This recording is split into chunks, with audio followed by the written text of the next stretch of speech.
Est-ce qu'il est intéressant d'investir sur les pays émergents en bourse? On va répondre à cette question aujourd'hui. Donc là, comme tu le vois, je suis sur la fiche d'un indice qui est le MSCI Emerging Markets. Donc c'est un indice qui va essayer de reproduire les performances des pays émergents en prenant des sociétés de ces derniers. Donc c'est un indice qui va prendre des sociétés majoritairement de Chine quand même, voilà, 25%, ensuite 20% d'Inde, 18% de Taïwan, 12% de Corée du Sud, 4% du Brésil et 20% qui sont d'autres pays.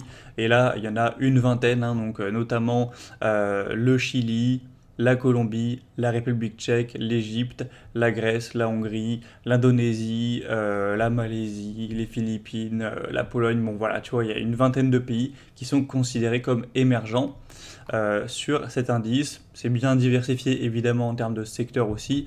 Et du coup, les principales sociétés, c'est Taiwan Semiconductor, quand même quasiment 10%, Tencent, Samsung, Alibaba, etc. et d'autres sociétés. À elles, toutes les 10 représentent donc 25%, et après il y en a plein d'autres, il y en a au total, il me semble, voilà, 1300 sociétés dans l'indice, donc voilà, c'est quand même très diversifié sur plein de sociétés qu'ils ont jugées intéressantes dans tous ces pays émergents. Donc il y a évidemment pas d'Europe, enfin pas d'Europe développée on va dire, pas d'États-Unis, pas de Canada, pas d'Australie, pas de Japon, c'est que des pays qui considèrent émergents. Donc voilà, maintenant la question c'est est-ce que c'est intéressant d'avoir une ligne dans son portefeuille de cet indice, hein, car là pour le coup je pense que c'est bien plus simple d'investir via un indice plutôt que d'aller soi-même choper plein de petites sociétés de plein de pays émergents, hein. Voilà, bonne chance pour aller choper des sociétés de Corée du Sud, du Pérou, d'Égypte, etc. Bon voilà, ça va être compliqué.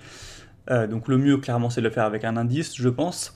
Mais du coup, est-ce que c'est ne serait-ce qu'intéressant de posséder une ligne de cet indice? Que ce soit 5%, 10%, 20%, bon voilà, ça on en discutera par la suite, mais est-ce que c'est intéressant de juste avoir une ligne, oui ou non? Quand on voit le graphique de cette période, donc là c'est de 2009 à 2024, donc sur à peu près les 15 dernières années, on voit que clairement c'est très mauvais. L'indice, il a quasiment rien fait, tu vois, il était à environ 100. Bon, il est passé à 200, mais voilà, doublé en 15 ans, c'est quand même pas fameux. Quand on compare au simple MSCI World, qui lui est passé donc de 100 à quasiment 500, donc qui aurait fait un x5. Donc la performance est plus de 2 fois plus élevée pour le MSCI World en cumulé, hein. Quand on voit la période de 10 ans, c'est encore pire. On voit que les emerging markets ont fait une moyenne de 3% annualisée sur les 10 dernières années, alors que le MSCI World a fait 10% en moyenne par an. Donc ça n'a vraiment rien à voir.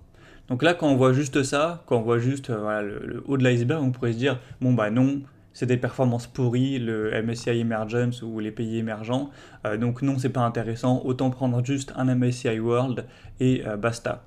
Sauf que quand on regarde un peu plus précisément, on voit que par contre, depuis 1987, qui me semble était la création de l'indice, hein, MSCI Emergence, on voit que là c'est bien différent. Depuis début 1988, on a une performance moyenne annualisée de 9,59%. Donc là, c'est quand même sur une grosse période, hein, qui représente presque 40 ans, hein. En 2027, du coup, ça fera 40 ans. Donc c'est quand même voilà, solide. Et presque 10% par an, bon allez, 9,6% par an, depuis une période qui s'approche des 40 ans. Donc c'est vraiment énorme. Surtout que quand on compare cette fois MSCI World, on est à 8,53%. Donc ça veut dire que sur une très très longue période, qui est du coup, pour être précis, ça fait 37 ans, si je calcule bien, eh bien on a une performance qui est supérieure de 1% par an. Il faut savoir que sur une durée aussi longue de 37 ans, 1% par an, c'est énorme. Ça vous fait vraiment une quantité d'argent à la fin qui est bien différente entre si vous avez fait pendant 37 ans 8,5% ou 9,5%. Donc là, dans ce cas, on pourrait se dire que c'est intéressant. Mais puisque sur cette dernière période, ça a été pourri, comment c'est possible que sur une période de 37 ans, on ait une supériorité du emerging markets? C'est ce que j'ai décidé d'aller fouiller. Donc je te cache pas que ça n'a pas été facile. Je sais pas pourquoi, mais il y a assez peu d'informations faciles à accéder, voilà, qui sont très accessibles pour les données historiques de cet indice, donc j'ai dû aller fouiller, je me suis aidé forcément de ChatGPT pour obtenir la performance annuelle de chaque année depuis la création de l'indice, depuis on va dire 1990, donc je suis allé choper ça.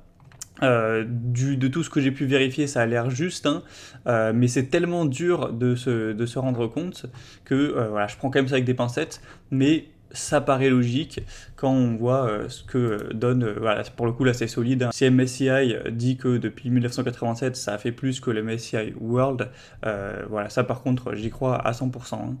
Donc du coup, selon ce que j'ai pu trouver, voici la performance, donc j'espère que tu vois bien ici, de l'indice MSCI Emerging Markets. Donc depuis 1990, donc on a eu moins 12, plus 19, moins 1.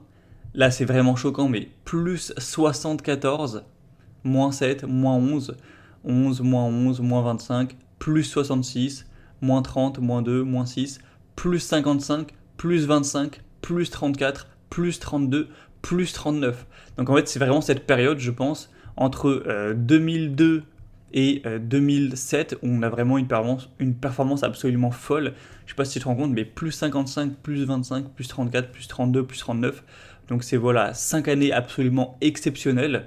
Ensuite, moins 53, 78, et c'est à partir de là que ça a été pourri, hein. Depuis 2010, ça a été vraiment pas fameux, hein. Tu vois qu'il y a eu voilà, des petites hausses, des bonnes baisses, des petites hausses, des hausses, puis des baisses. Enfin, en fait, l'indice a fait des performances voilà, très bof de quelques pourcents par an en moyenne.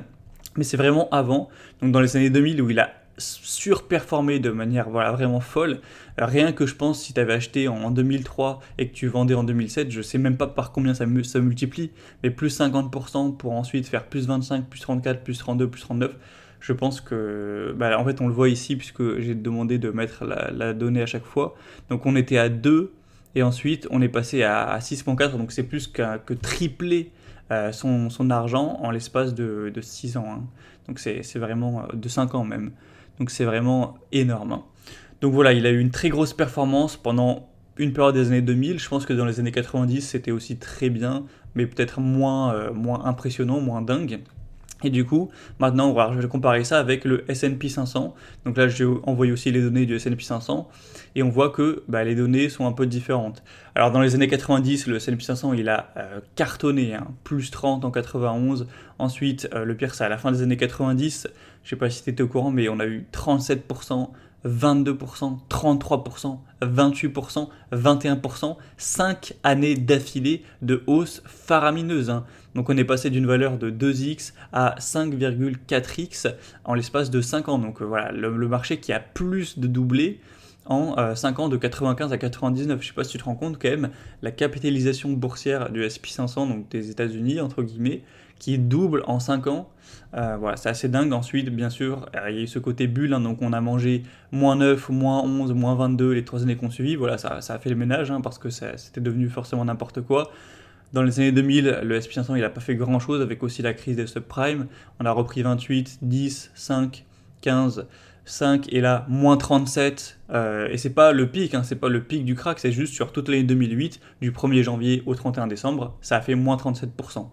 Ensuite, ça s'est repris, etc. Et c'est depuis vraiment, voilà, plutôt 2011-2012 que là, on a eu un gros bull run, entre guillemets, sur la S&P 500, où là, il n'y a plus de grosses baisses, hein. Tu vois que l'année la plus en baisse depuis 2010, c'est 2022 avec moins 18. Sinon, on a eu que des hausses ou des mini-baisses de quelques pourcents maximum depuis 2008, hein.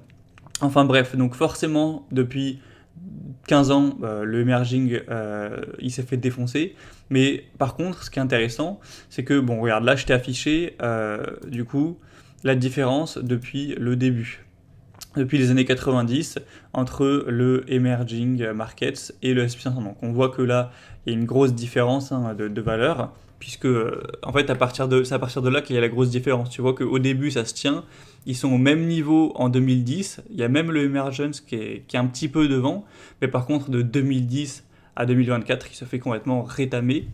Donc ça, c'est clair. Mais ensuite, du coup, ce qui est intéressant, c'est de voir... attends, comment je me sors de ce truc ? Donc voilà, maintenant, j'ai affiché les valeurs avec une donnée temporelle différente. Cette fois-ci, j'ai enlevé en fait les années 90 où le S&P 500 a quand même été très solide. Donc j'ai juste pris par rapport à 1999. Donc on a de 1999 jusqu'à 2024, et on voit que là, cette fois-ci, ça se tient. Entre le Emerging Markets et le SP500, on arrive à peu près à la même valeur. Bon voilà, ça, il le dépasse quand même en 2020, 2021, mais sinon, voilà, pendant 20 ans, on était au-dessus avec le Emerging Markets. Tout simplement parce que, comme tu l'auras vu, de 2003 à 2007, le Emerging Markets a une performance mais qui est absolument phénoménale. C'est pour ça que là, on a une courbe qui monte comme ça énormément. Ensuite, bon voilà, ça se stabilise, mais ça restera bien au-dessus du SP500 pendant environ 20 ans, jusqu'à se faire redépasser très récemment. Mais tout ça pour dire que j'ai l'impression, moi, que dans la croyance populaire voilà, de la bourse, etc., surtout les ETF, on dit que le emerging market, c'est pourri. Voilà, ça performe mal, c'est nul, faut pas en avoir, etc. Ce qui est totalement vrai depuis 5 ans, 10 ans, 15 ans. Mais par contre, on voit qu'il y a eu des périodes relativement récentes, notamment dans les années 2000, la décennie 2000, où là, le emerging market, ça a explosé. Je sais pas si tu te rends compte, mais regarde, on part à 1. En 2010, on était encore à 1 pour le SP500, donc ça veut dire que entre 1999 et 2010, le SP500, en fait, t'as à peu près rien gagné. Je pense que tu as dû gagner quelques pourcents seulement. Donc tu as à peine récupéré ton argent car tu t'es mangé 2000, 2001, 2002, voilà, 3 années de baisse, plus 2008 à moins 37% dans la gueule. Donc en gros, tu n'as clairement pas gagné d'argent en 10 ans. Je sais pas si tu te rends compte. Hein. On parle toujours de voilà, le SP500, ça fait 10% par an, ça fait 10% par an. Bon, il y a quand même une décennie où ça a fait 0% en moyenne par an. Hein. Alors qu'avec le emerging, tu serais passé de 1 à 3. Donc tu aurais triplé ton argent en 10 ans. Donc imagine, voilà, je te prends les choses de manière tangible. Tu mets 100 000 balles sur SP500 sur cette période. Tu te retrouves au bout de 10 ans avec encore 100 000 balles. Donc tu n'as rien gagné. Hein, tu aurais mis sur le livret A, c'est pareil. Tu aurais mis 100 000 balles sur le MSCI Emerging Market. Tu aurais eu 300 000 balles. Donc il y a des périodes, même si c'est peut-être pas la majorité. Après, bon, c'est difficile à comparer puisque ça fait que 35 ans que l'indice existe. On n'a que 3-4 décennies à comparer. Mais il y a, en tout cas sur les 3 ou 4 décennies qu'on a, une décennie où on a eu clairement 3 fois plus de rentabilité pour le emerging markets. Donc la grande question qui est intéressante à se poser, c'est est-ce que sur la décennie qui arrive, donc imaginons aller de 2024 à 2034, est-ce qu'on va avoir aussi une différence à ce niveau-là, ou est-ce que c'est encore et toujours le SP500 qui va surperformer ? Ça, c'est vraiment une question à laquelle c'est impossible de répondre. Mais moi, quand je vois l'historique, quand je vois ce qui s'est passé dans le passé, et je vois qu'on a une décennie à 0% de rentabilité sur les USA à cause des crises, hein, voilà, toute l'histoire des subprimes plus la bulle Internet, ça fait que tu fais 0% en 10 ans. Et quand je vois que certains indices de pays émergents peuvent faire un x3 en 10 ans, je me dis que c'est pas impossible que ça se reproduise de 2024 à 2034 ou même de 2030 à 2040, on voilà, sur une autre période de 10 ans, peu importe quand c'est. Donc c'est peut-être pas le plus probable, mais il y a clairement une possibilité. C'est pour ça que moi, pour éviter en fait la catastrophe, pour éviter, si on a un scénario année 2000 qui se reproduit, de faire du 0% en 10 ans pour quelqu'un, imaginons qu'il y aurait juste un ETF S&P 500, je pense que c'est judicieux de diversifier un peu plus, ce qui fait que effectivement, si ça continue comme depuis 15 ans, ça va amoindrir un petit peu ta performance. Au lieu de faire, je sais pas, 10% par an, tu vas faire 8 ou 9. Si imaginons tu mets 10% sur le emerging markets et s'il ne fait rien, donc ça c'est vrai, ça peut voilà, descendre un petit peu tes performances, mais au moins si on a à nouveau un scénario comme les années 2000 où le SP500 ne fait rien et où le emerging markets triple, et bien là, si tu avais ces 10% dessus, ça te permettrait de compenser un petit peu cette performance pourrie ou d'avoir voilà, ton indice SP500 qui ne fait rien du coup pendant 10 ans, mais si tu as 10% de ton portefeuille qui lui triple, bon, ce sera quand même pas terrible, mais ce sera toujours moins pire. Donc tu vois, ça dilue le risque en fait. Ça fait que si tout se passe bien pour les USA et pas pour les emerging markets, les pays émergents on va dire, eh bien tu auras certes un petit peu moins de rentabilité, mais ça restera tout à fait voilà, correct. Et si c'est l'inverse qui se passe comme dans les années 2000, au lieu que ce soit la grosse catastrophe, ce sera juste pas terrible. Donc tu vois, tu auras un peu moins si les États-Unis gagnent et tu auras un peu plus si les États-Unis perdent. Moi, je trouve ça un peu plus rationnel, un peu plus prudent en tout cas d'investir dessus. Je vois pas pourquoi je miserais tout sur les États-Unis.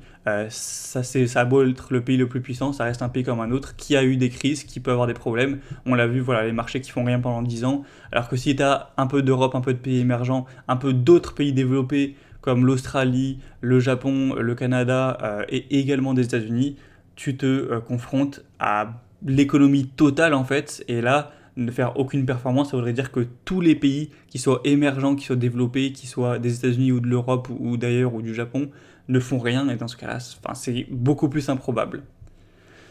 Donc voilà, c'est ce que je souhaitais apporter comme réflexion. Donc je sais pas, je pense que la majorité des investisseurs en France n'investissent pas sur le MSCI Emerging Markets. En tout cas, moi, c'est mon impression. Tu pourras me dire en commentaire si c'est ton cas ou pas. Moi, pour information, j'ai environ, je crois que tu dois le savoir, je te affiche souvent mon portefeuille total et je te montre le pourcentage de chaque ligne sur mon portefeuille. Je vais le rafficher ici.